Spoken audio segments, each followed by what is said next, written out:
The Fairey Swordfish, an aircraft which was outdated even before its first combat mission, was, ironically, one of the most iconic aircraft to be operated by the British during the Second World War. Initially designed as a torpedo bomber for the Fleet Air Arm of the Royal Navy, the Swordfish, which affectionately became nicknamed the String Bag in the later years of the war, was a product of the mid-interwar period, conceived when biplanes still held some level of relevance. Yet, by the time it entered service in 1936, it was already fast becoming obsolete. The aircraft's basic design, characterized by its open cockpit, fabric-covered fuselage, and fixed landing gear, was a sharp contrast to the all-metal monoplanes that were entering service at the same time, and its maximum top speed of just over 140 miles per hour was slow, even by the standards of the early 1930s. But despite these apparent limitations, the Swordfish would go on to prove itself in the most demanding of conditions. Its service during World War II was marked by a series of audacious and highly successful operations that demonstrated its effectiveness as a torpedo bomber. And by war's end, it had sunk more enemy shipping than any other Allied aircraft.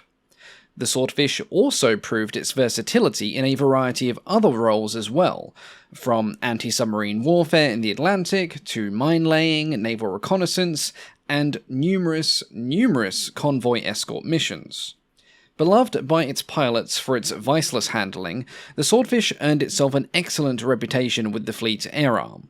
While other aircraft of its era were being rapidly rendered obsolete at the same time by technological advances, and were replaced, the Swordfish would continue to serve throughout the war, outlasting even its intended replacement, the Fairey Albacore. This longevity can be attributed to several factors, including its simplicity, ease of maintenance, and, importantly, its suitability for operations from small escort carriers, where its low landing speed and excellent handling characteristics made it ideal for the limited deck space, and also, more importantly still, these missions kept it far away from enemy fighter aircraft, who would otherwise have wiped the floor with it. The Fairey Swordfish was a testament to the idea that effectiveness in war is not always determined by cutting-edge technology. Its success was due not to speed or overwhelming firepower, but instead due to its reliability, adaptability, the skill of its aircrews, and a healthy dose of luck. It was basically an underdog, part of a class of interwar designs that had no right to be as successful as it was, which is why I have something of a huge soft spot for it, and it's why we are looking at its history in today's video. But hang on a minute, Rex, didn't you already do a video on the Fairey Swordfish? Well, yes, I did, several years ago, but that was only a short 17-minute overview video, and if I'm being honest, it did not do the Swordfish the justice it deserves. So, today, I'm giving you a documentary-length, glorified lecture on the development and history of the Fairey Swordfish, and if I've done my math right, you'll be stuck with me for about the next hour, so I hope you brought snacks. Now, speaking of documentary-length content, today's video has been very kindly sponsored by Magellan TV. Now, for those unaware, Magellan TV hosts a wide variety of curated documentaries, covering a huge range of topics. It's completely ad-free, and includes a growing collection of new 4K content which is added every week. It may come as a surprise to some of you that I'm a bit of a fan of aviation-themed documentaries, shocking I know, and one that I thought a lot of you would be interested in was this documentary series called That's Our Brother Saving a D-Day Legend. This is a 3-episode series that covers the history and restoration of a Douglas C-47, named That's Our Brother. This was the very aircraft that led over 800 other C-47s that dropped over 13,000 paratroopers over the French coast at the commencement of D-Day. The series details the history of the aircraft, its rediscovery in a scrapyard, and eventual acquisition by the Commemorative Air Force, and their Herculean efforts to restore the plane and get it flying for the 75th anniversary of D-Day itself. So if you want to check out this series, or other documentaries that Magellan has on offer, as there are a lot, click on the link in the description below, or scan the QR code that's been floating around on the screen here, to get a 30 free days trial to watch That's All Brother Saving a D-Day Legend, and all the rest of Magellan TV's extensive collection of over 3,000 documentaries. So once again, thank you very much to Magellan TV for sponsoring today's video, and now let's take a closer look at the Fairey Swordfish. The origins of the Swordfish, or rather the events and decisions that led to its development, can be traced back to the time period of about 1928 to 1930. Now, in 1930, Marcel Lebel, Fairey's chief designer, began working on two related aircraft designs. The first was the Fairey S9/30, which was a spotting and reconnaissance aircraft for the Royal Navy, which had been drawn up to a specification of the same title. The second aircraft became known as the Fairey TSR, which stood for Torpedo Spotting Reconnaissance. But at the time it was simply known as the Greek machine because it was being built in response to interest from the Greek Navy. Whereas the S9/30 was an official design being built for the British Admiralty, the TSR was developed as a private venture. This was not only because it was being developed for an overseas customer, but also because Fairey had thus far had poor success when it came to the development of torpedo bombers. And to give full context for this, we need to go back a few years before 1930. Now, by 1930, the Fleet Air Arm had most of its aircraft supplied to it by just two manufacturers, Blackburn Aircraft and Fairey Aviation. The latter had supplied fighters, bombers, and reconnaissance aircraft to the Fleet Air Arm since the end of the First World War, but Blackburn had developed something of a monopoly when it came to the production of torpedo bombers. Indeed, they had enjoyed great success with the Blackburn Dart, which proved that even an aircraft that looked vaguely like a snub-nosed and overweight pigeon could still be an effective weapon delivery platform, and then the Blackburn Ripon, which, in a departure for Blackburn, actually looked quite good. Now, even though Fairey had technically built more aircraft for the Navy during the 1920s, Blackburn was the company that held the real prestige. The torpedo was the primary weapon for the Fleet Air Arm, crucial for damaging, disabling, or ideally sinking enemy ships, and thus the torpedo bomber was the most important aircraft in the fleet's inventory. As an aside, this was also because the use of high-explosive bombs had not been as enthusiastically followed by the Royal Navy when compared to their American counterparts, though that situation would eventually change in the latter part of the 1930s, at least to some degree. But getting back to torpedo bombers, in the eyes of many, the other aircraft types operated by the fleet, fighters, reconnaissance planes, spotting aircraft, were essentially there either to support the torpedo planes or the fleet's larger capital ships. In March of 1928, the Air Ministry and Admiralty issued a new specification to the aircraft industry for a torpedo bomber. Although the Blackburn Ripon Mk.II had only just been ordered, it was seen only as a temporary solution. The Ripon was originally designed to meet a requirement from way back in 1923, but with the arrival of new aero engines and the 18-inch Mark X torpedo, a more advanced aircraft design was required. Blackburn, Fairey, and Handley Page would each submit a design proposal. However, the specification was cancelled before any serious considerations could be made. This was mostly due to production of the Mark X torpedo being cancelled, as the Royal Navy wanted to move on to larger and heavier weapons. A new specification was then drawn up around said larger, heavier weapon, but this too was then cancelled as the Air Ministry disagreed with the Navy, a not uncommon event during the interwar years, on their use of larger torpedoes when it came to attack aircraft. The Air Ministry insisted that a smaller torpedo was more suitable, as it would require a lighter aircraft and thus a smaller aircraft, which meant more aircraft per aircraft carrier, and ignoring the protestations of several naval officers, as prototypes had already been ordered for the previous specification, a new specification was then drawn up in 1930, and this was known as M1/30. Fairey had not submitted any further design proposals beyond the original submission to the 1928 specification.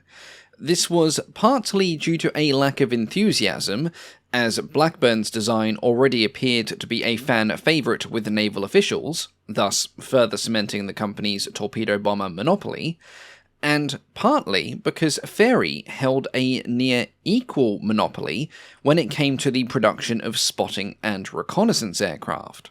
At around the same time that the Air Ministry imposed changes on the torpedo bomber requirements, the Admiralty had issued Specification S9/30, which called for a new fleet spotting and reconnaissance plane to replace the popular but old Fairey III, which had been in service in one form or another since 1918.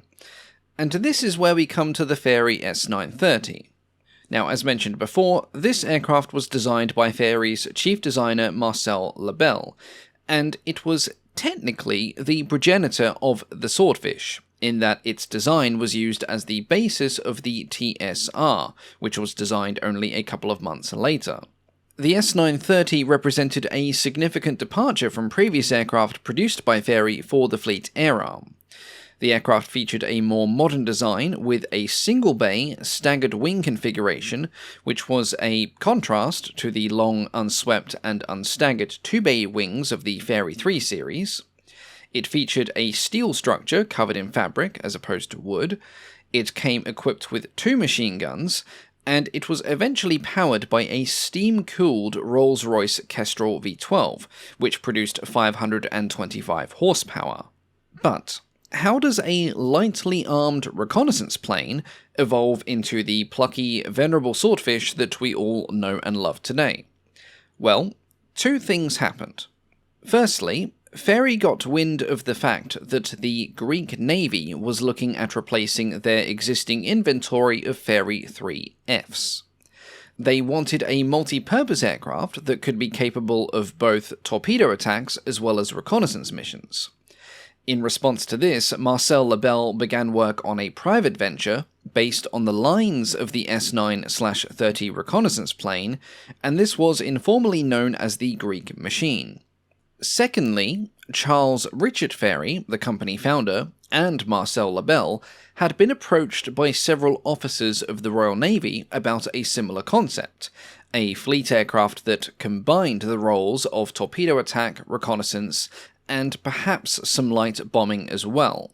Thus far, the Fleet Air Arm itself was against such a concept, believing that having more specialised types of aircraft would yield better results. But many individuals felt that the worsening economic climate, courtesy of the Great Depression, would soon force the Fleet Air Arm to combine some of its aircraft roles owing to reductions in its budget. As it turned out, these predictions became a reality far sooner than expected, as by the end of 1930, the Air Ministry was already putting a lot of pressure on the Navy to reduce the number of aircraft types it operated. This began a worrying trend that saw the Fleet Air Arm being forced to compromise on aircraft requirements at almost every level, while, in comparison, the Royal Air Force was given significantly more freedom, and this would lead to the development of 2 especially compromised aircraft, the Blackburn Skua and the Fairey Fulmar. Neither earned themselves a particularly sterling record, and both contributed to the poor, albeit unfairly given, reputation of the Fleet Air Arm in the late interwar, early World War II period. But from this chaotic time of bungled specifications, Air Ministry meddling, and a general neglect of the true requirements of British naval aviation, there was one unlikely success story. Upon learning that the Fleet Air Arm would be needing aircraft that combined multiple roles, Richard Fairey spoke with the Admiralty about the private venture that Lebel was developing for the Greek Navy. The Admiralty was immediately interested, as they were literally in the process of developing a new specification that combined the roles of torpedo bombing and reconnaissance, and work on the prototype Greek machine was accelerated, so that even though construction had begun after the Fairey S-930 reconnaissance plane, it would be completed almost a year beforehand. As it was designed for the Greek Navy first, the prototype was powered by their preferred engine, the 625 horsepower Armstrong Siddeley Panther 6. This was a 14-cylinder twin-row radial that drove a Watts two-blade wooden propeller. This powered the aircraft, serial number F1875, on its first flight on the 21st of March 1933, with Fairey's chief test pilot Chris Staniland at the controls. Now, by this point, Greek interest in the prototype had actually more or less completely faded, and following the initial test flights, when it appeared that the Royal Navy would be the only serious customer moving forward, LaBelle agreed to a Navy request to re-engine the prototype. In July of 1933, it was re-equipped with a 635 horsepower Bristol Pegasus, a 9-cylinder radial, and it received the official designation of Fairey Torpedo Spotting Reconnaissance Aircraft, better known as the Fairey TSR. This was not the only aircraft to receive the TSR designation, though. Fairey had competition. Gloucester Aircraft were working on their Model 38 TSR, and far more worrying for Fairey was the offering from Blackburn. The reigning torpedo bomber champion had produced a formidable competitor in the Blackburn TSR, which made use of a 700 horsepower Armstrong Siddeley Tiger engine. Faced with such competition, Fairey really couldn't afford any mistakes if it was to finally secure a contract to produce a torpedo bomber for the Royal Navy. Which meant that, naturally, after many flawless test flights where nothing went wrong, in which the Fairey TSR showed excellent handling qualities, it then decided to try and kill Fairey's chief test pilot and destroy itself in the process. Because why not? It all went wrong on September the 11th, 1933. Chris Staniland took the TSR up for a test flight to assess its spin performance with a leading-edge slat system. The TSR was extremely stable, and it proved particularly difficult to actually induce it into a spin. This was not unusual in aircraft of this configuration, and the competing Blackburn design was also very difficult to put into a spin. But unfortunately, when Staniland finally managed to encourage the TSR to enter a spin, it was then impossible to recover from it. Quickly, and without warning, the attitude of the spin became very flat, with the nose almost on the horizon, the controls became ineffective, and any attempt to regain control via opening the throttle merely caused the aircraft to shake about as violently as it was now spinning. Plummeting in a sickening series of spins from 14,000 feet, Staniland tried everything he could to regain control, but after the 12th rotation he decided it was time to bail out.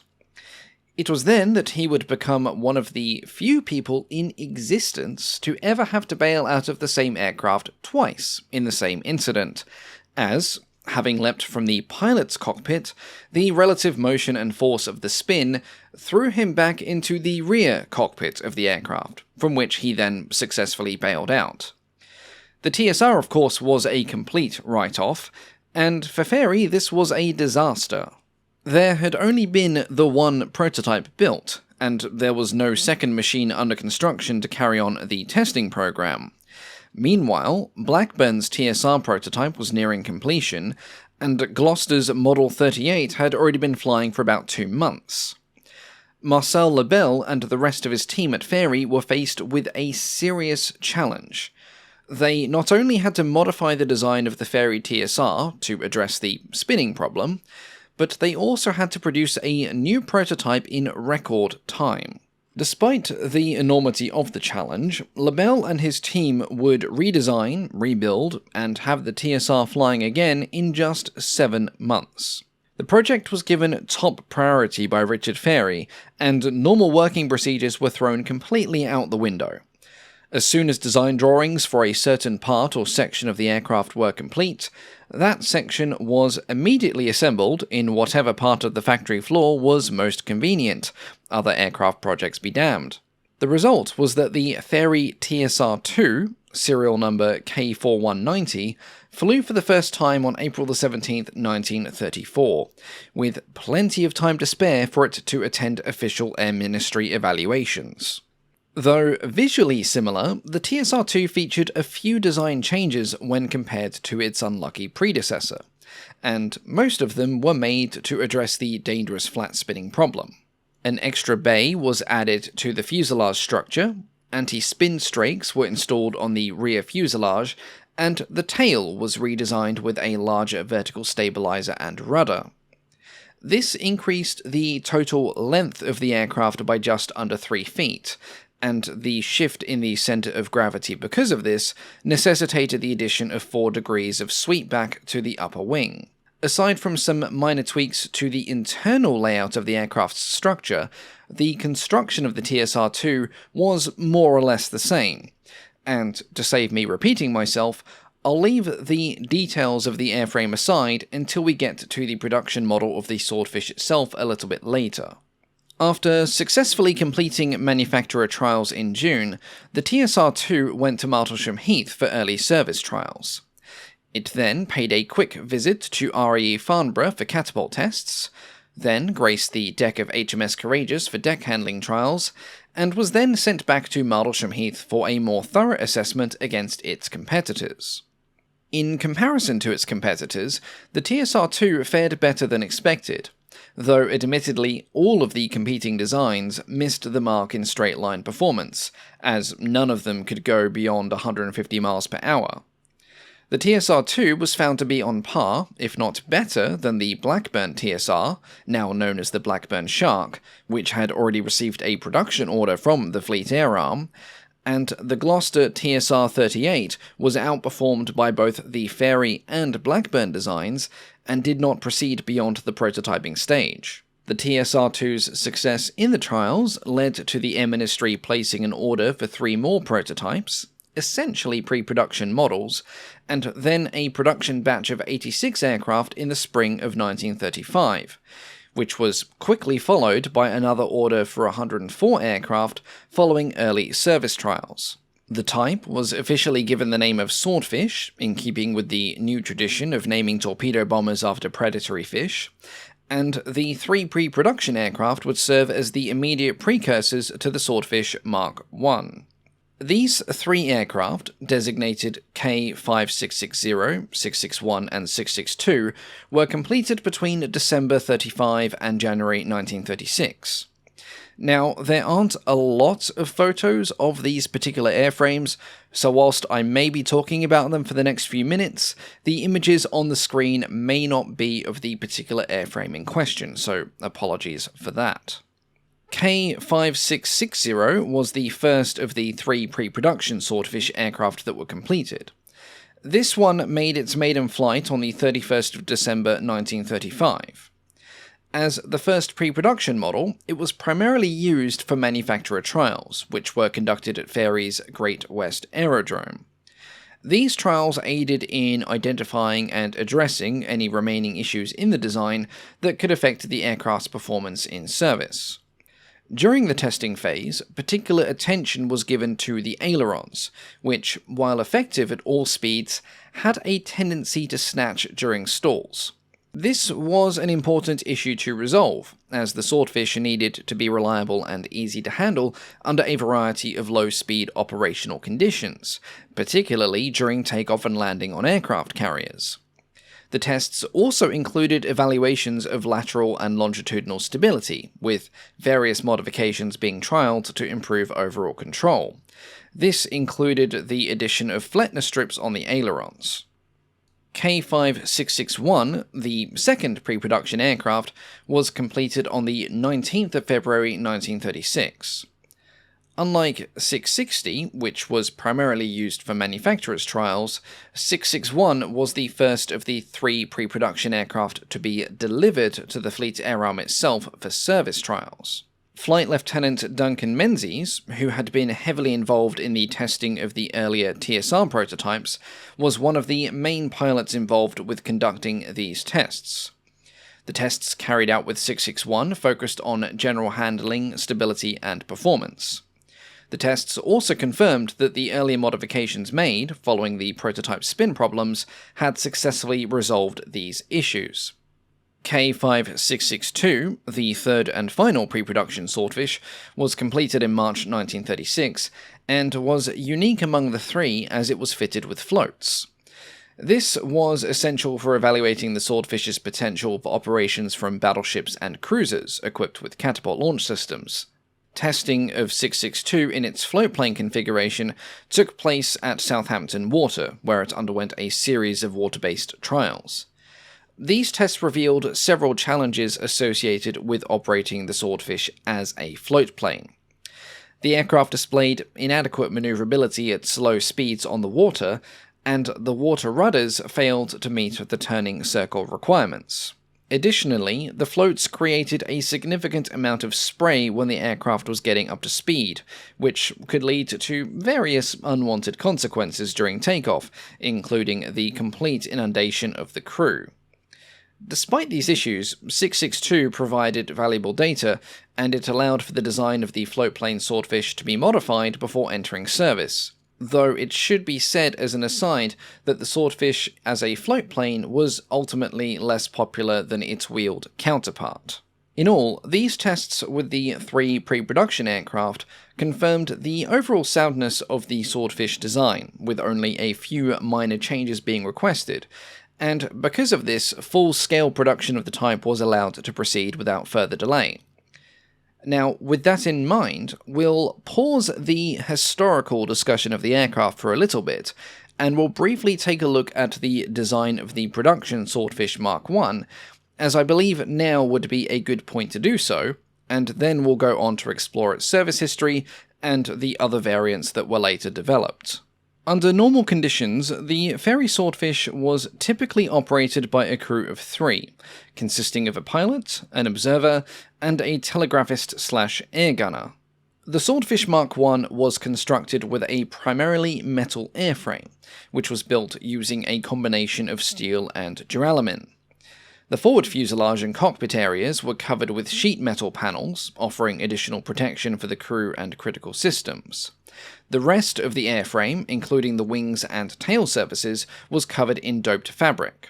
The fuselage was built up of four main sections, which facilitated ease of maintenance and repair, which was a crucial feature for an aircraft which would often be deployed far from major repair facilities.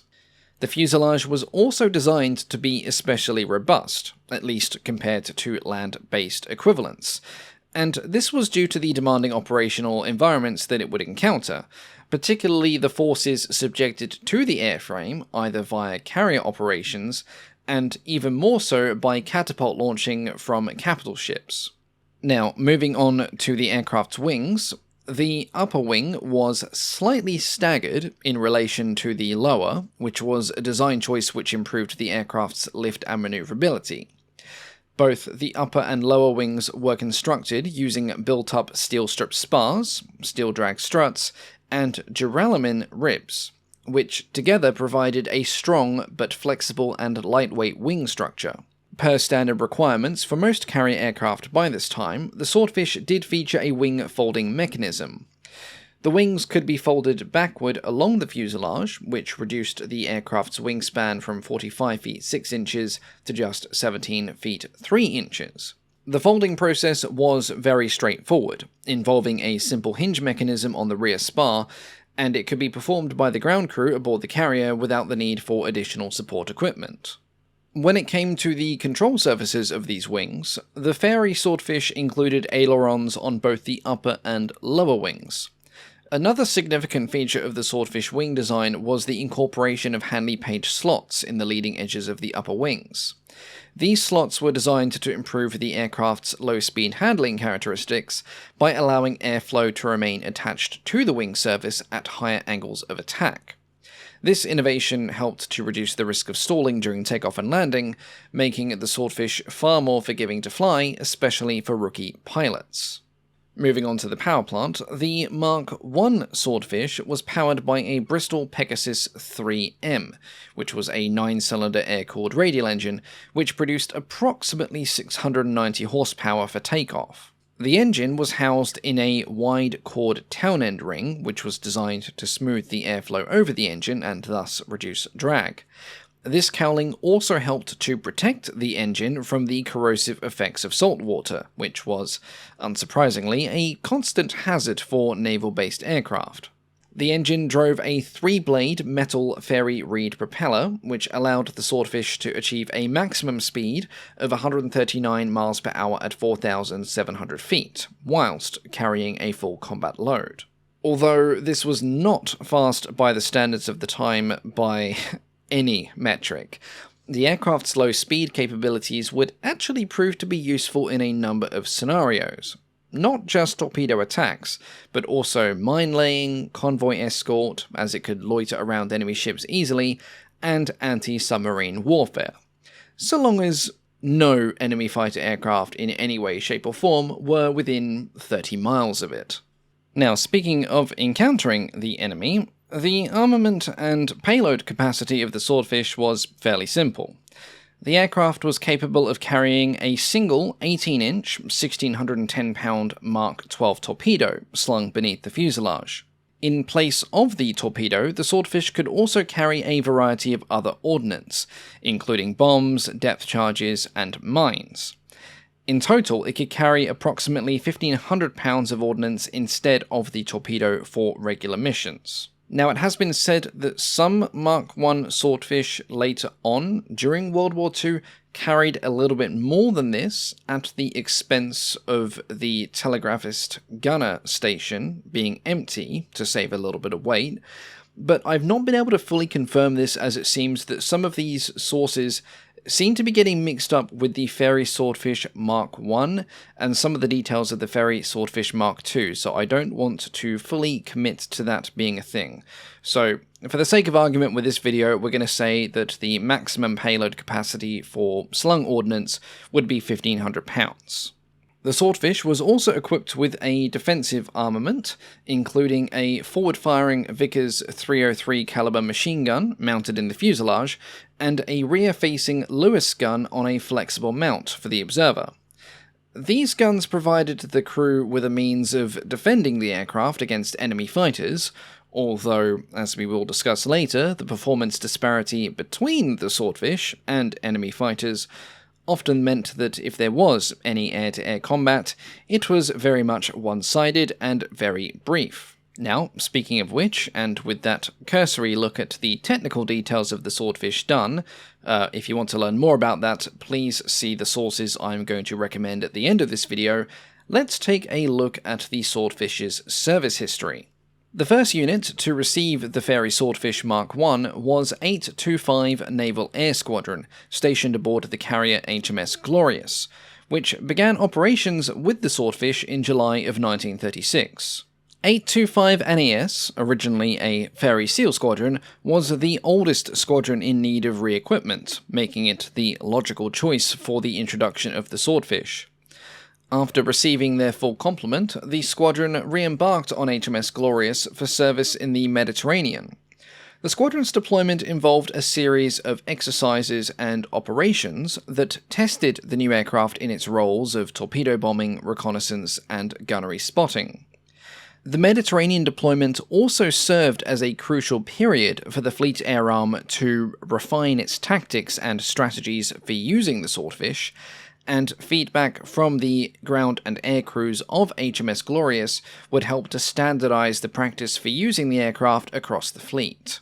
Following 825 Naval Air Squadron, the next units to receive the Swordfish were 811 and 8112, both of which had previously operated the Blackburn Baffin.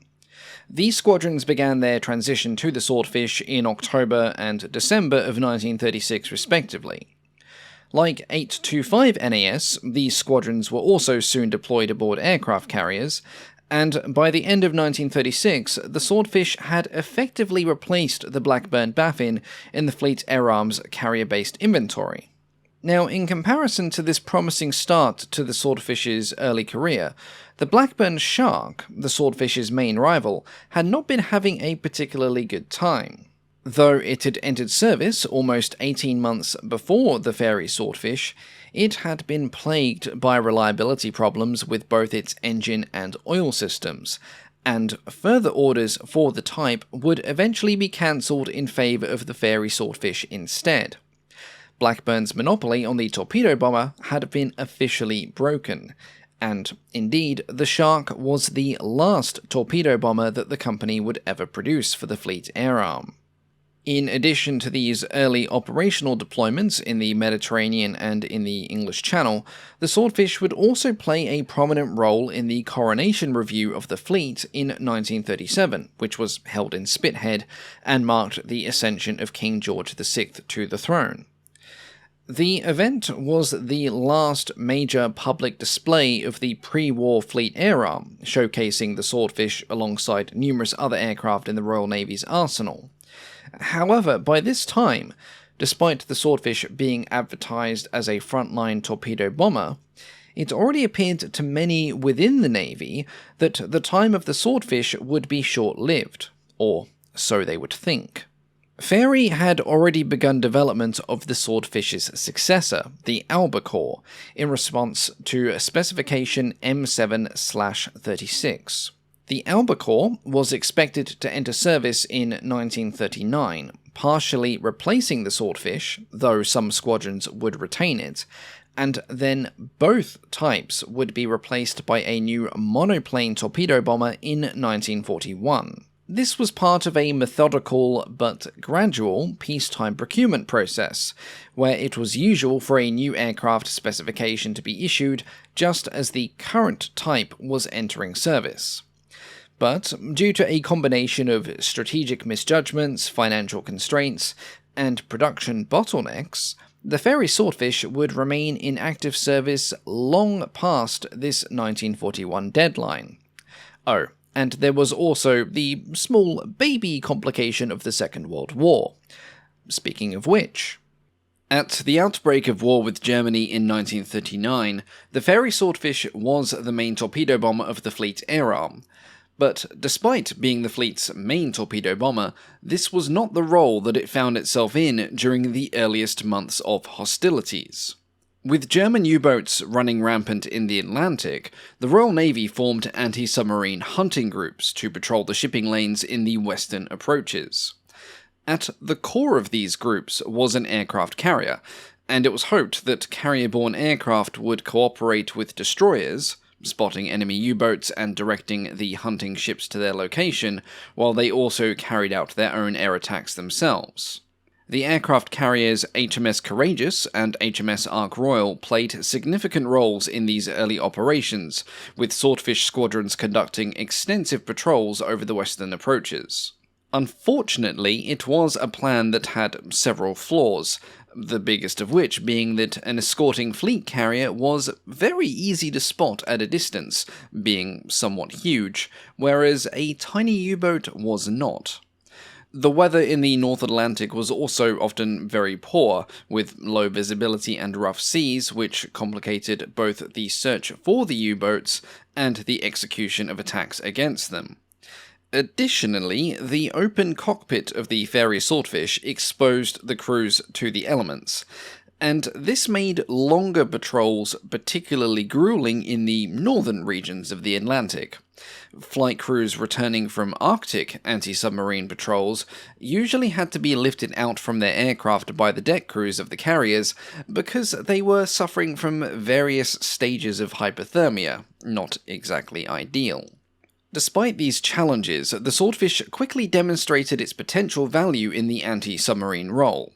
On several occasions in the autumn of 1939, Swordfish aircraft successfully located and attacked U-boats, disrupting their operations and forcing them to dive or flee.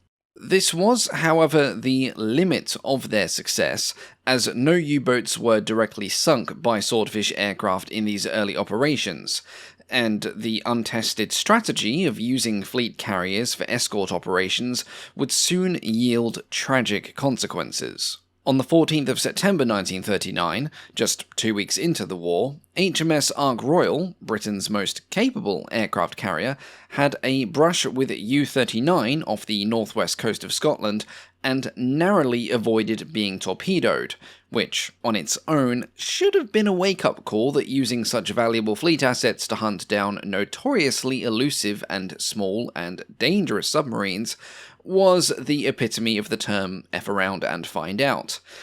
Then, just 3 days later on the 17th of September, the Navy did find out. HMS Courageous was responding to merchant ship distress calls off the coast of Ireland, and 4 Swordfish aircraft from 811 and 822 Squadron engaged U-53, forcing it into a crash dive. But U-boats seldom travelled alone, and while the Swordfish were busy with U-53, U-29, hitherto undetected, had her periscope trained directly on HMS Courageous. At 19:50 in the evening, she fired 3 torpedoes. 2 of them struck Courageous, and she sank in just 17 minutes. Courageous went down with the loss of 519 hands, including her captain, and among the equipment lost were 2 full squadrons of Fairey Swordfish. This sent alarm bells ringing through the Admiralty as they looked at the projected numbers for aircraft lost compared to aircraft that were to be built for the next 12 months, and the figure they got at the end was quite concerning. The Swordfish had been ordered into production in the mid-1930s, and by the time war broke out in 1939, it was the most numerous torpedo bomber in the Fleet Air Arms arsenal, but that wasn't saying much.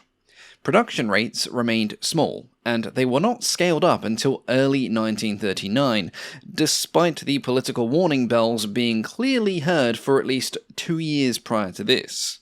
One of the most severe consequences of this was a production gap that occurred in late 1939. According to an assessment made by the Admiralty in August of 39, the expected drop in deliveries of torpedo bombers would leave the Fleet Air Arm dangerously under-equipped just as the war was starting.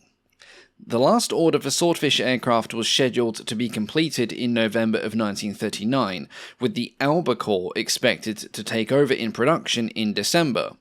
However, the Albacore's production ramp-up was slower than anticipated, resulting in a sharp decline in the number of aircraft that were going to be delivered to the Fleet Air Arm. In November of 1939, only 26 Swordfish were delivered, and this number fell to just 2 Albacores in December. This was somewhat catastrophic, to put it mildly, as the Admiralty had estimated that the Fleet Air Arm would need at least 50 torpedo bombers per month to keep pace simply with wartime attrition rates. Recognizing the severity of the situation, at last, the Admiralty took steps to increase production immediately. One of the key decisions was to keep the Swordfish in production alongside the Albacore, despite the latter being intended as its replacement. The Admiralty also sought to expand production by enlisting other manufacturers, such as Blackburn. Fairey's old rival was initially tasked with a production order for 400 Albacores, but owing to expected production issues, both Blackburn and Fairey pressured the government to change the order to 400 Swordfish instead, and the government agreed. This allowed Fairey to transfer all Swordfish production over to Blackburn, allowing them to focus on the Albacore. However, the first of the Blackburn Swordfish would not be delivered well into 1940, and until then, the Navy had to rely solely on its reserves and pray that it didn't lose too many aircraft. It was with this gloomy prospect lurking in the background that the Swordfish would be thrust into its first major operations, with the beginning of the Norwegian campaign. During the campaign, the Swordfish would score a number of firsts for the Royal Navy. On April the 11th, 1940, Swordfish from HMS Furious were launched in one of their earliest combat missions. Their target was a group of German vessels anchored at Trondheim, including the destroyers Z-17 Dieter von Roeder and Z-21 Wilhelm Heidkamp, and I apologize if I pronounce those wrong. Despite the challenging conditions of poor weather and heavy anti-aircraft fire, the Swordfish managed to score a hit on Z-21, marking the first successful torpedo strike by the fleet air arm during the war. The Swordfish would then go on to earn further success and distinction in an action just before the Second Battle of Narvik. On April 13th, 1940, a Swordfish float plane, launched from the battleship HMS Warspite, was tasked with locating German ships hidden in the fjords. The aircraft's crew successfully spotted several German destroyers, and then also noticed the submarine U-64, anchored close to the shore.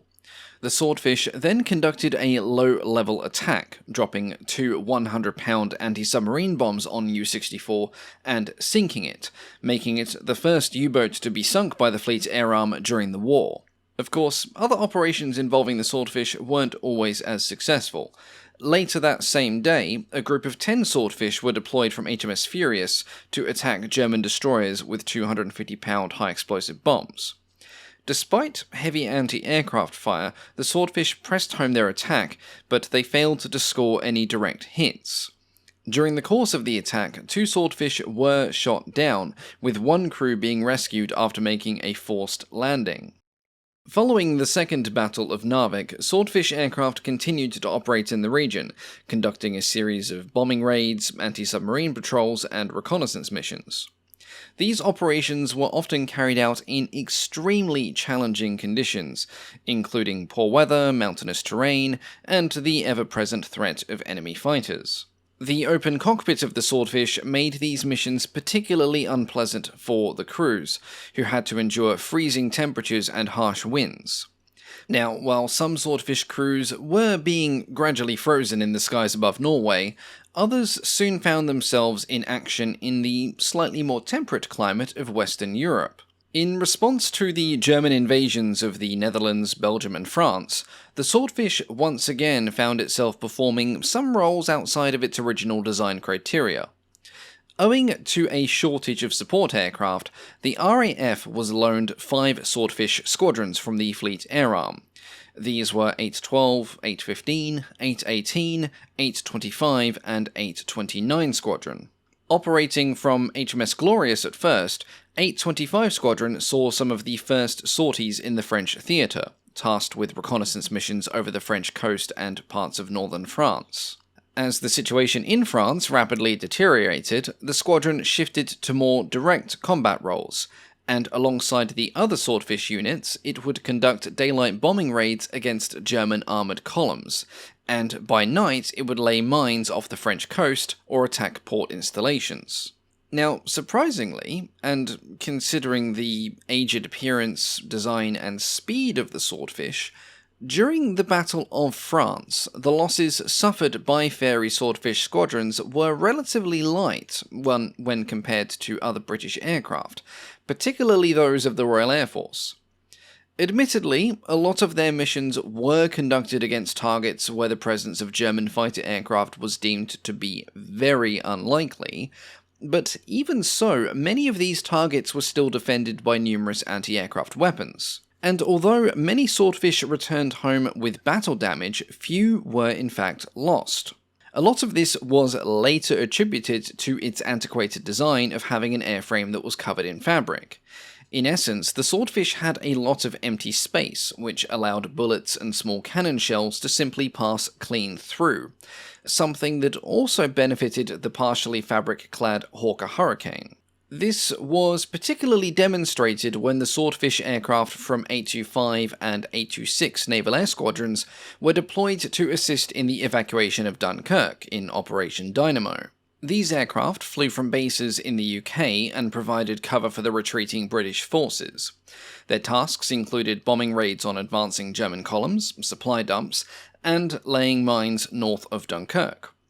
All of these missions subjected the Swordfish to a hail of anti-aircraft fire, but so long as it didn't receive a direct hit to either the engine, the fuel tank, or the pilot, it simply carried on as if it hadn't been hit at all.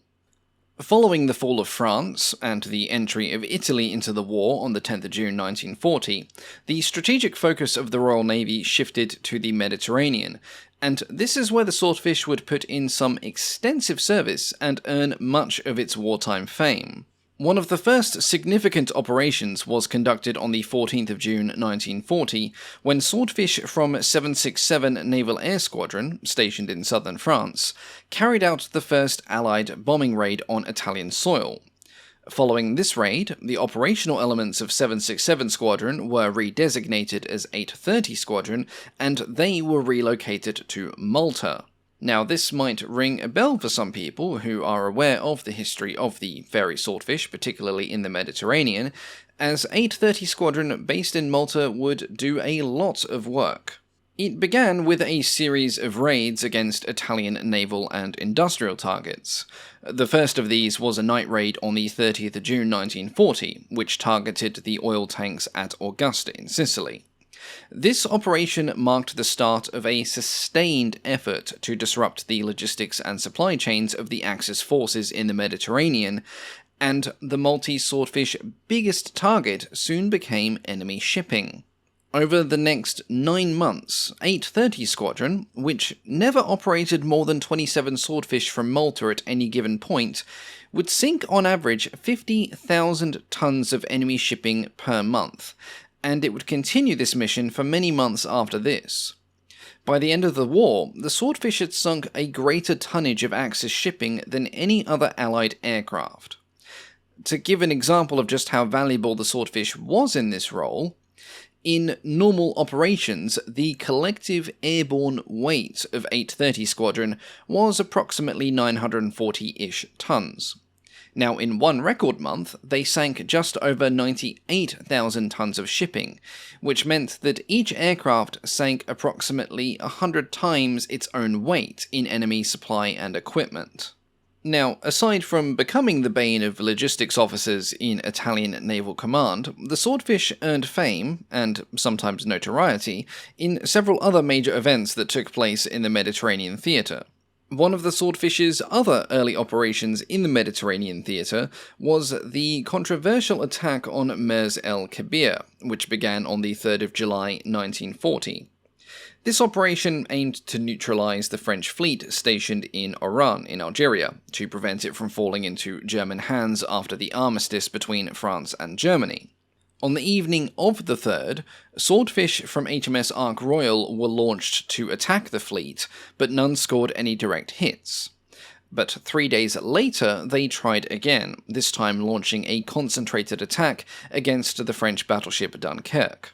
Now, despite some accounts claiming that the Swordfish did indeed cripple the French capital ship, they only did so indirectly. Even though Dunkirk was a stationary target, she proved remarkably difficult to hit. The shallow water of the harbour made torpedo dropping difficult, as the Swordfish had to fly very low and very slow, lest the weapon simply spear into the shallow seabed and be useless, and the approach to Dunkirk was blocked by several smaller vessels. The first wave in the Swordfish attack scored no hits at all, but one torpedo from the second wave hit a patrol boat which was moored alongside Dunkirk. Said patrol boat was loaded with 14 depth charges, and it was the collective detonation of these which is what actually crippled the battleship. Now, from a purely points-scoring perspective, Mers el-Kebir was something of an anticlimax for the Fairey Swordfish, as although it did damage several naval vessels, including a capital ship indirectly, it had not directly crippled or sank anything major by itself. However, it had proven that fleets could be vulnerable to enemy air attack in harbour, and this was further confirmed a few months later by an event that could be considered the Swordfish's crowning achievement, and that was the Battle of Taranto. Situated on Italy's southeastern coast, the port of Taranto was home to the bulk of the Regia Marina's battle fleet, including 6 battleships, 7 heavy cruisers, 2 light cruisers, and numerous destroyers and other support vessels.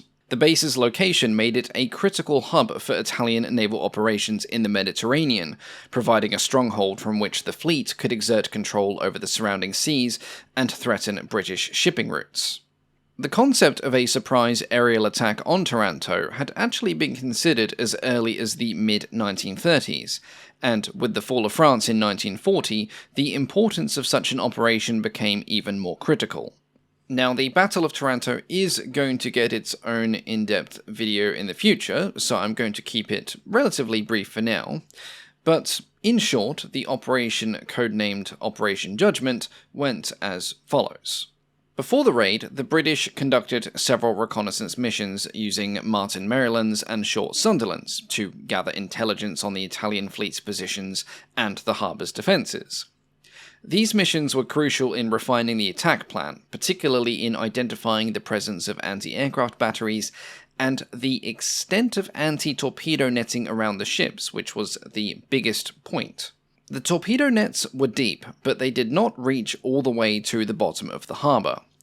By setting the torpedoes to run at a very specific depth, and by modifying the torpedo release system so that the weapon belly flopped into the sea rather than spearing down into the seabed, naval officers were confident that these defences could be overcome.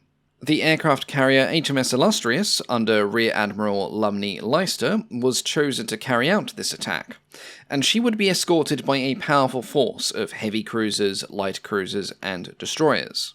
The key to the operation would be the use of the Fairey Swordfish, and the squadrons involved in the attack were 813, 815, 819, and 824 Naval Air Squadron, totaling 21 aircraft. Half of these aircraft would be equipped with torpedoes, while the others carried bombs and flares to create diversions and disrupt Italian defences. The attack on Taranto began on the evening of November the 11th, 1940, when the first wave of 12 aircraft, led by Lieutenant Commander Kenneth Williamson, took off from HMS Illustrious at 2100 hours. As the Swordfish approached Taranto, they encountered heavy anti-aircraft fire from both the ships and the shore batteries. Despite this, the first wave managed to launch their torpedoes and drop their bombs with remarkable accuracy. The battleship Conte di Cavour was hit by a torpedo that caused a significant breach in its hull, eventually leading to the ship sinking in the shallow waters of the harbour. Another battleship, Littorio, was struck by multiple torpedoes, causing severe damage that left it partially submerged. One torpedo was also launched at the flagship, Vittorio Veneto, but unfortunately it missed its mark. Along with these, the bomb-carrying Swordfish from the first wave attacked and successfully struck 2 cruisers and 4 destroyers. The second wave of 9 Swordfish, led by Lieutenant Commander J.D. Hale, arrived approximately 90 minutes later to a slightly more awake and ready for defense Taranto, but nonetheless they still pulled off a successful attack as well. 5 of them carried torpedoes, and one of these struck the battleship Giulio on her starboard side. The torpedo blasted a 11 by 7 meter hole in the hull, and the Italians had to scramble several smaller vessels to forcibly beach the battleship before she could sink. Another torpedo was once again also aimed at the flagship, Vittorio Veneto, but once again it missed and the Italian flagship was spared. Despite the heavy anti-aircraft fire, and despite having a top speed of less than 150 miles per hour, only 2 of the 21 Swordfish were lost during the attack, which could only be described as a resounding victory for the Royal Navy. In a single night, the British had inflicted severe damage on the Italian fleet, effectively neutralising half of Italy's capital ship strength for several months. The success of the Taranto raid would also have far-reaching implications for naval warfare. It demonstrated the effectiveness of aircraft carriers and naval aviation in conducting offensive operations against enemy fleets, particularly when said fleet was in a supposedly safe harbour. Most importantly, it signalled the ascendance of naval strike aircraft over the big gun battleship as the most effective tool for destroying enemy naval assets. It's also been said that Taranto was the inspiration for the Japanese attack on Pearl Harbor in December 1941. However, the Japanese had already been working on shallow-running torpedoes since the late 1930s with this exact idea in mind, but Taranto certainly confirmed them in their line of thinking, and the Japanese carefully studied the attack, which helped them refine their own strategies for their attack in December of 41. Following Taranto, the fleet's air arm continued to operate the Swordfish in strikes against Axis shipping throughout late 1940 and into early 1941. On the night of the 11th of March 1941, 6 Swordfish from No. 815 Squadron, flying out of Paramethea in Greece, launched an attack on enemy shipping in the harbours of Durazzo and Valona, in Italian-occupied Albania. Despite the challenges posed by both the shallow waters and the presence of enemy night fighters, the Swordfish managed to score 2 critical torpedo hits on enemy vessels. Then, a few weeks later, on March the 28th, the Swordfish played a role in the Battle of Cape Matapan, contributing to the sinking of 3 Italian cruisers. However, one of the most famous operations involving the Swordfish during 1941 was the pursuit and eventual sinking of the German battleship Bismarck. After the action in which Bismarck sunk the HMS Hood on May 24, 1941, 9 Swordfish from HMS Victorious would conduct the first aerial attack. The Swordfish located the German battleship using air-to-surface vessel radar, which allowed them to conduct their attack despite incredibly poor visibility. Unfortunately for them, in spite of this useful piece of equipment, only 1 torpedo would hit its mark during this sortie, causing only minor damage to Bismarck. Although the damage was not enough to significantly hinder Bismarck's operational capabilities, it did force the battleship to perform evasive maneuvers that slowed her down, and this made it easier for the Royal Navy to continue its pursuit. The decisive moment involving Swordfish came on the 26th of May 1941, when Swordfish launched from Ark Royal carried out another attack on Bismarck. Earlier in the day, a first wave of Swordfish failed to locate her due to poor weather, but the second wave managed to find Bismarck in the late afternoon, despite the conditions worsening again. This attack proved to be the turning point in the pursuit. The Swordfish pilots, flying low and close to the waves to avoid Bismarck's anti-aircraft fire, launched their torpedoes at the German battleship. 2 torpedoes struck her, with 1 hit being particularly crucial as it jammed the Bismarck's rudder, locking it in a 12-degree turn to port. This damage rendered the battleship unmaneuverable, effectively sealing her fate. Unable to steer, Bismarck was left circling in the Atlantic, vulnerable to the approaching British fleet, which closed in for the final engagement on May the 27th, at the end of which Bismarck sank from a combination of scuttling charges and extensive battle damage. Though the Swordfish aircraft from Ark Royal did not directly sink the Bismarck, their role in the operation could not be overstated. In a single moment, a tiny 3.5-ton aircraft had been able to successfully cripple a 50,000-ton battleship in the middle of an engagement. Like the attack at Taranto, the hunt for the Bismarck further reinforced the potential impact that carrier-borne strike aircraft could have in naval warfare. Now, taking a broader look at the career of the Swordfish outside these famous engagements, 1941 to early 1942 was a period that saw both highs and lows. It was a time that saw the Swordfish used to the fullest of its capabilities, sometimes with startling results as with Bismarck, but it also saw events that painfully highlighted its obsolescence. The experiences of Swordfish operated by the carrier HMS Hermes in particular serve as a good example of these shifting fortunes. In February 1941, they saw action against 16 Axis merchant ships that had been blockaded in the harbour at Mogadishu, in Italian Somaliland. When the ships attempted to break out of the harbour, they ignored British demands to return and continued on their journey. The Swordfish responded with a series of attacks, sinking at least 3 vessels and forcing 2 others to run aground. Later, in May of 1941, the same Swordfish squadron from HMS Hermes was also involved in quelling a pro-Axis rebellion in Iraq. The aircraft conducted bombing raids and close support operations against rebel-held barracks and forts until the insurgents surrendered later on in June. But following this campaign, HMS Hermes then sailed into the Indian Ocean, where her Swordfish were disembarked at Ceylon during a refit.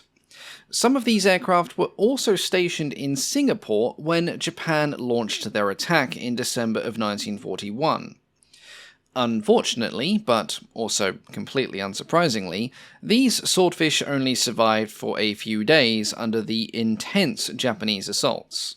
The situation then became even worse in 1942 when 6 more Swordfish were airborne over Ceylon during a Japanese carrier-based airstrike against the port facilities. All 6 of these Swordfish were shot down by the Japanese, who suffered no losses in return, and in fact it was a complete aerial bloodbath. Both the IG D-3A dive bomber and the A6M0 significantly outclassed the Swordfish in performance. In fact, the speed disparity between the Zero over the Swordfish was greater than the actual top speed of the Swordfish itself. It was clear that the poor performance of the Swordfish made it a sitting duck when facing off against even remotely contemporary fighter aircraft. And indeed, by the time that HMS Hermes was sunk by the Japanese in April of 1942, it was already being withdrawn as a frontline torpedo bomber. The last major attempt to use the Swordfish for torpedo attacks against enemy warships had actually occurred 2 months earlier in the cold waters of the English Channel. In February of 1942, one of the most daring and tragic events involving the Fairey Swordfish would take place during Operation Cerberus, also known as the Channel Dash. This operation involved the breakout of the German battleships Scharnhorst and Gneisenau and the heavy cruiser Prinz Eugen from the port of Brest in occupied France. The goal was a daring run, using poor weather as a cloak, to get from this port back to Germany through the English Channel. Remarkably, the German ships avoided detection for more than 12 hours, and they weren't spotted by the British until they were basically in the Strait of Dover, by which point, belatedly, the Brits threw everything that they could at them.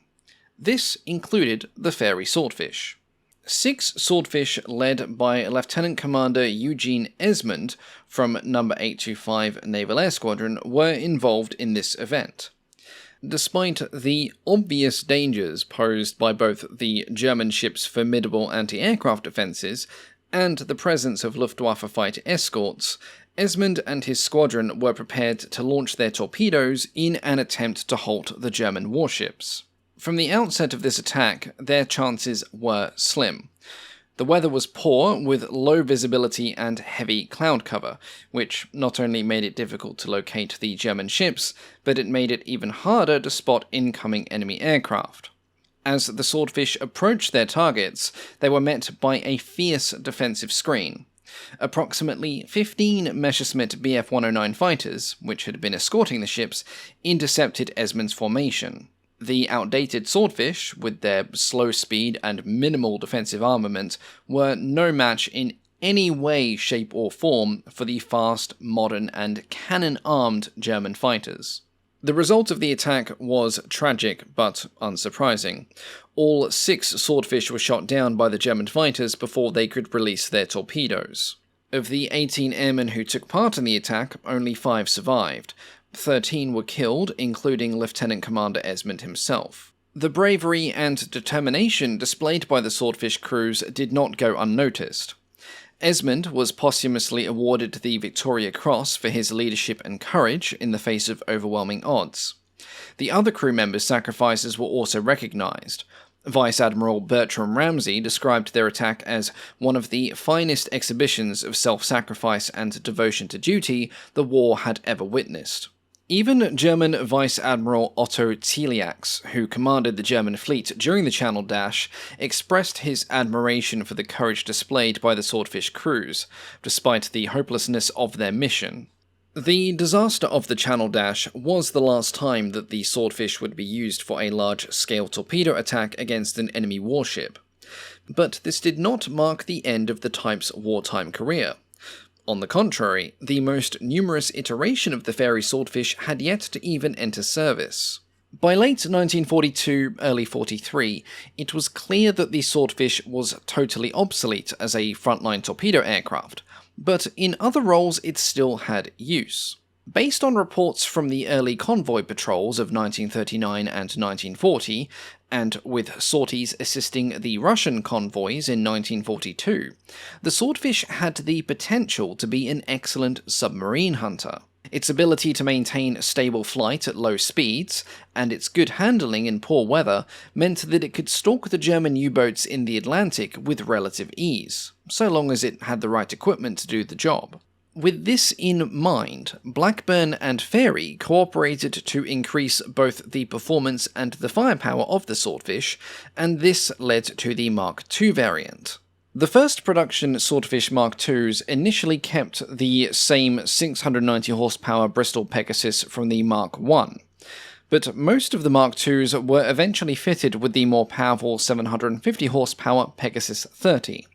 They also received an enlarged oil cooler on the starboard side of the forward fuselage.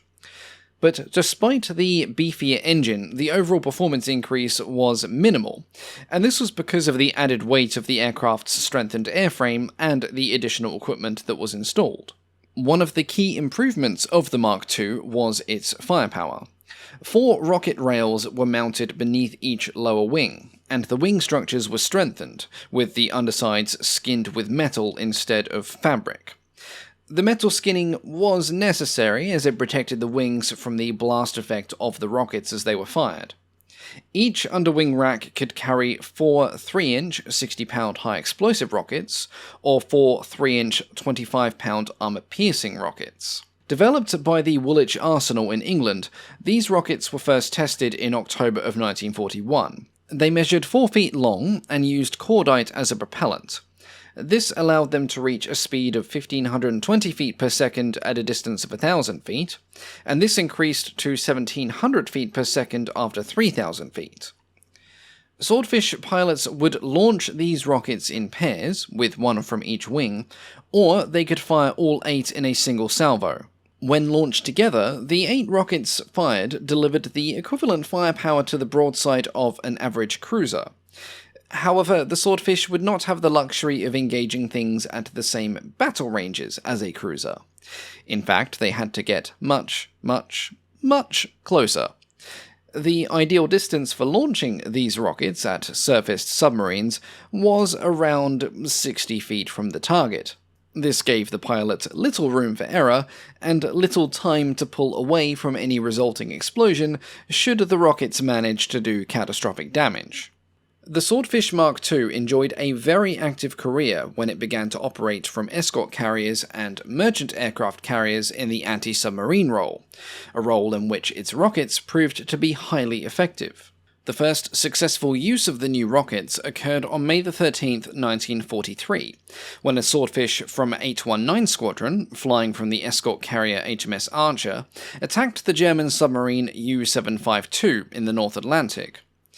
In this attack, the Swordfish made use of the armor-piercing rocket, which was often known simply as a spear, which made sense because it basically allowed the aircraft to spear the U-boat much like a fisherman would spear a fish. The weapon pierced the submarine's pressurized hull and passed clean through to the other side, which of course prevented it from diving. Then, seeing Allied warships approaching, and with no hope to escape, the surviving crew of U-752 scuttled the U-boat and abandoned ship.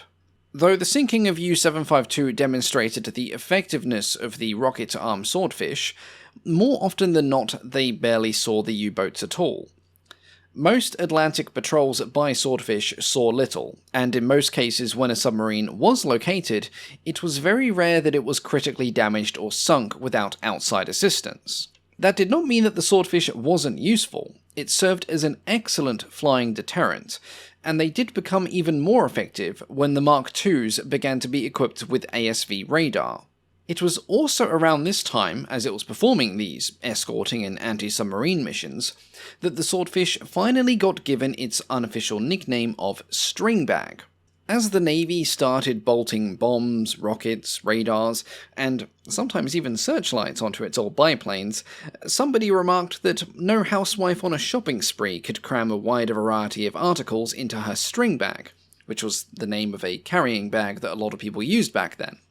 The name caught on, and soon enough the aircrews aboard escort carriers and merchant aircraft carriers, or even those based at coastal air stations, whose job it was to patrol for enemy submarines, soon referred to their old-school warhorse as the string bag.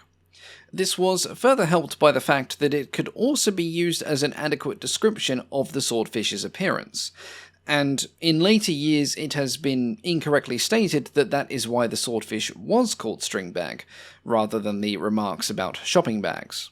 For the crews that operated the swordfish in this later role, their lot was often a thankless task, but it was still of vital importance to the Allied war effort, and the Mk.II would become the most numerous swordfish variant to be produced, with 1,080 being built by Blackburn before production shifted onto the penultimate version, the Mk.III. It should also be noted that there was also a Swordfish Mk.IV, but this was not actually a new iteration of the type, but it instead represented about 100-ish Mk.II aircraft which were converted for training use in Canada. Based at the Naval Air Gunnery School in Yarmouth in Nova Scotia, they were given an enclosed cockpit to protect their crews from the harsh climate of the Canadian winter. Why this modification wasn't retroactively made to other swordfish that were used on Arctic convoys, where the crews were quite literally hauled from the cockpits half frozen, is a mystery that has yet to be solved even today. But anyway, let's get back to the Mk.III. Like the Mk.II, this version was also intended for the anti-submarine role, but it carried the more advanced, and considerably heavier, Mk. XI ASV radar. This was mounted between the undercarriage legs in a streamlined housing, and it could detect surface vessels at a range of 60 kilometers. For detecting surfaced U-boats, it had an effective range of 20 kilometers, and in ideal conditions, and with a bit of praying to the machine spirit, it could also detect a U-boat at periscope depth, so long as the periscope was above the water, at a range of 8 kilometers. This radar greatly increased the effectiveness of the swordfish in the anti-submarine role, and it enabled it to effectively hunt even in the most challenging of weather conditions. Now, as the Mk.III carried a heavier radar system, but was still powered by the same engine as the Mk.II, its performance did suffer accordingly. Initially, this meant that the defensive gunner was dispensed with, but in 1944, the type began to make use of rocket-assisted takeoff. As hilarious as the idea might be of strapping a couple of rocket pods onto a flimsy biplane, it actually worked rather effectively, and it allowed the swordfish to either carry its third crew member again, or, as was more commonly done, it allowed for a larger fuel load to extend the aircraft's range on anti-submarine patrols. On these patrols, the Mk.III and the Mk.II were often operated together to form hunter-killer teams in nighttime operations against the U-boats, with some of the aircraft also carrying a large searchlight under the starboard wing. This proved to be an especially terrifying combination for the German submarine crews, as the advanced radar of the Mk.III allowed the Swordfish group to home in with remarkable precision in almost zero visibility, before blinding them with the searchlight and attacking them at near point-blank range with high-explosive or armor-piercing rockets. This was the role in which the Swordfish would spend the rest of the war years, either operating from escort carriers or the merchant aircraft carriers. Many of these operated on the supply convoy route that ran from the United States to Gibraltar, but others also operated in the English Channel, the North Sea, and along the Arctic convoy routes that led to the Soviet Union. By war's end, the Swordfish had flown thousands of sorties in the support of these convoys, and they were credited with the direct destruction of 12.5 submarines, the half being shared with another aircraft type on the same mission, along with assisting the sinking of 8 more in cooperation with escort ships. Despite its age, and despite the fact that it was more or less hopelessly obsolete by the beginning of the war, the Swordfish continued to prove its worth until the very end of the war. By 1945, 9 frontline squadrons were still equipped with the Swordfish. The last operational missions took place in the spring of 45, with anti-shipping operations off the coast of Norway, and these were conducted by 835 and 813 Squadron of the Fleet Air Arm. The last operational squadron was not disbanded until the 21st of May 1945, shortly after the end of war in Europe, and the final training squadron was still operational well into 1946. It was finally disbanded in the summer of that year, which officially marked the end of the Swordfish's active career. Production of the Fairey Swordfish had ended back in August of 1944, with the last aircraft delivered being a Mk.III, which rolled off the Blackburn production line on the 18th. By that point, almost 2,400 Swordfish had been built, and the type had remained in service far longer than anyone had originally planned. Indeed, many Swordfish aircraft remained in active service for longer than the type designed to replace it, the Fairey Albacore. The Albacore was replaced by the Fairey Barracuda in the torpedo bombing role, and its own production was terminated a full year before the Fairey Swordfish. Ironically, the Swordfish owed its longevity to the same thing that often earned it criticism, its simple and dated design. By the time war broke out in 1939, the design of the Swordfish was well and truly obsolete, in an age where the skies were now filled with sleek all-metal monoplanes. The Swordfish was an anachronism, but it was easy to build, it was easy to maintain, and performance-wise it was more or less completely viceless. The simple and unspecialized design of the Swordfish meant that it was easily modified to suit a number of auxiliary roles, and in many use cases its slow speed was actually considered an advantage rather than a detriment. Was it perfect? Absolutely not. Should it still have been a frontline torpedo bomber in 1939, 1940, 1941? Absolutely not. And it was only by a combination of careful mission planning and luck that more weren't lost in a giant bloodbath like what we saw with the Channel Dash.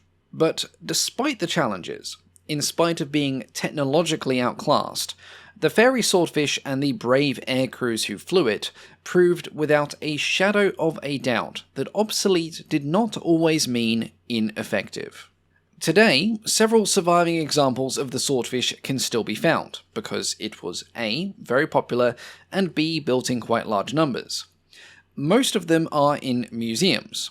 Several examples of the Mk.II, Mk.III, and Mk.IV exist in a restored condition, and a sole airworthy example of a Mk.I is operated by Navy Wings, based in Somerset in England.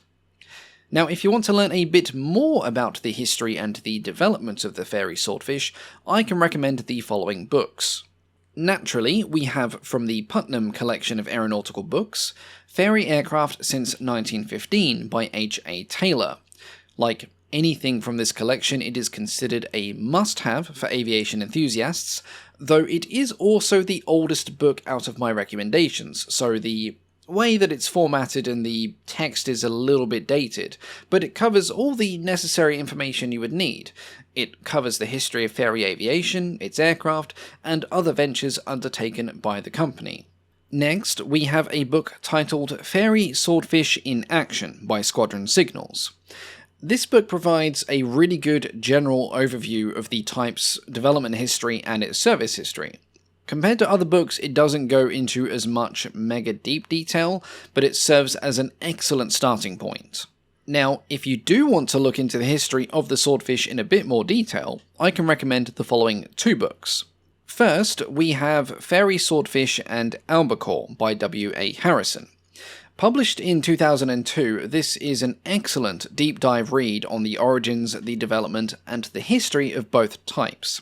10 out of 10 can definitely recommend. And second, we have Fairey Swordfish by Matthew Willis, which is part of the Fleet Air Arm Legends series. This is the newest book published on the Swordfish, only published in 2022. It doesn't cover the technical information of the Swordfish in as much detail, but it provides a wonderful and comprehensive account of the type's service history, and it includes some gorgeous illustrations. So again, definitely a must-have. As always, thank you all so much for watching, and a big thank you, of course, to the Patreon supporters. I hope you enjoyed a return to the long, deep dive content. I'm going to be doing my best to make it a bit more regular, though it may mean a slightly slower upload schedule at times, but in my opinion, quality is better than quantity, at least as far as these videos are concerned. A big thank you, of course, to our Wing Commander tier patrons, our highest tier members. Recently, I attended the Pacific Air Show on the Gold Coast down here in Australia and took some amazing photos, so I will probably post a video about that soon. Also, feel free to check out my Instagram, as I'm going to be starting to post things on there regularly, like every couple of days a new photo will be going up. Now, some folks have also asked about buying prints, so I'm currently making inquiries with a few different companies to see what my options are, and hopefully I'll be able to launch a shop for my photos in the not too distant future. But that is all for today. As always, thank you all so much for your continued support, it means the absolute world to me, and I'll catch you all next time. Goodbye.